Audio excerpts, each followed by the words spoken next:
Hello friends, সবাইকে নতুন ভিডিওতে অনেক অনেক স্বাগত। আজকে নতুন একটা রান্নাবান্নার ভিডিও নিয়ে আসলাম। তার আগে বলছি, যারা আমার চ্যানেলটি দেখছো তারা অবশ্যই চ্যানেলটি সাবস্ক্রাইব করে সাথে থাকবে, আর যারা ফেসবুক পেজ থেকে দেখবে তারা পেজটি ফলো দিয়েও সাথে থেকো। একটা সাবস্ক্রাইব কিন্তু আমার কাছে অনেকটাই গুরুত্বপূর্ণ এবং একটা ফলো কিন্তু আমার কাছে অনেক গুরুত্বপূর্ণ। তোমাদের একটু সহানুভূতি পারে আমাকে অনেকটা এগিয়ে নিয়ে যেতে। যাই হোক, এবারে আসি মেন বিষয়ে। আজকে আমি তোমাদেরকে যে রান্নাটা করে দেখাবো সেটার কথাই বলছি। আচ্ছা, বাচ্চারা তো সবসময় অনেক ধরনের বায়না করে। মাঝে মাঝে আমার মেয়ে বিরিয়ানি খেতে চায়, কিন্তু বিরিয়ানি খেতে চাইলে কি হবে? সবসময় কি ঘরে মাংস থাকে? থাকে না তো। তাহলে কিভাবে মেয়েকে বিরিয়ানি করে দিতে পারি? তার জন্য আমি মেয়েকে মাঝে মাঝেই ডিম বিরিয়ানি করে দেই।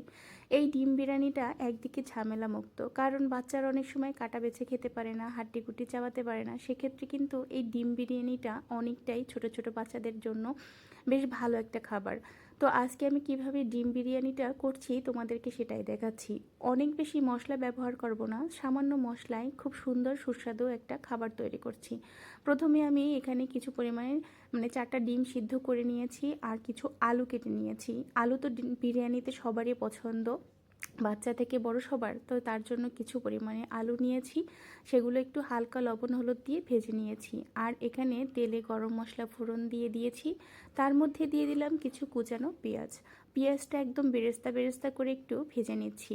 বন্ধুরা, বিরিয়ানি খেতে কে না ভালোবাসে বলো তো, ছোট থেকে বড়। আমিও পছন্দ করি, তোমরাও পছন্দ করো অবশ্যই। তবে ডিমের বিরিয়ানিটা এভাবে করে খেয়ে দেখো।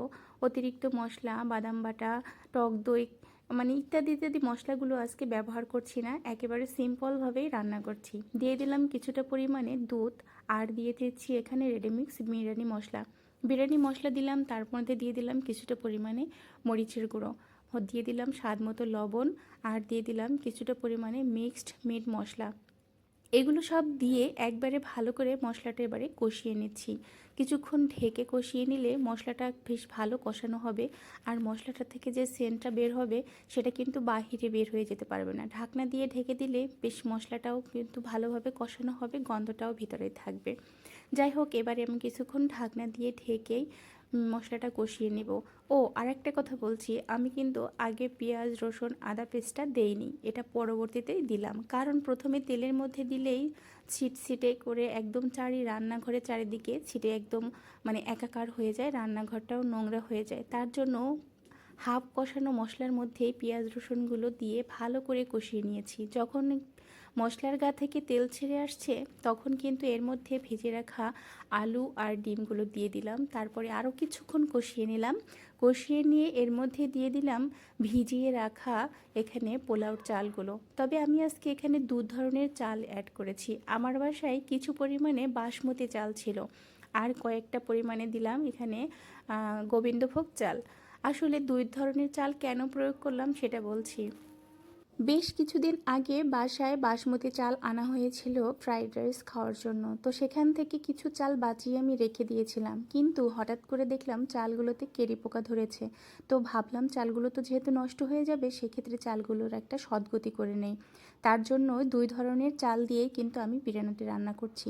এতটা পরিমাণে চাল ছিল না যাতে বিরিয়ানিটা কমপ্লিট হবে, তাই আমার এই পন্থা অবলম্বন করতে হয়েছে। তারপরে দেখো, এখানে আমি পরিমাণ মতো জল দিয়ে কিন্তু একটু সময় ভাপিয়ে নিয়েছি। তারপরে দিয়ে দিলাম কিছুটা পরিমাণে গাজর কুচি। গাজরটা দিলে আমার পোলাও বা বিরিয়ানি সব কিছুতেই বেশ ভালো লাগে। আমার কেন যেন এই খাবারটা খুব পছন্দের, গাজরটা। তাই আমি এখানেও একটু অ্যাড করলাম। তারপরে সামান্য নাড়াচাড়া করে ডিমগুলো ভিতরে দিয়ে, আলুগুলো ভিতরে দিয়ে ভাতটা একেবারে চেপে চুপে একটু ঢাকনা দিয়ে কিছুক্ষণ দমে রেখে দিব। এভাবে দমে বসিয়ে বিরিয়ানি রান্না করলে বেশ ভালো হয়। তারপরে আমি এখানে একটা নাকফুল হিসেবে এখানে লবঙ্গ দানা দিয়ে দিলাম, দিয়ে কিছুক্ষণ 15 থেকে 20 মিনিট আমি ভাপিয়ে নিয়েছি। তারপর সুস্বাদু তৈরি হয়ে গেল আমার ডিমের বিরিয়ানি। মেয়েকে খেতে দিলাম। খেতে বসে মেয়েকে খুব বলছিল যে, মা, রান্নাটা কিন্তু খুব ভালো হয়েছে, তুমি আমাকে এভাবেই বারবার রান্না করে দিও।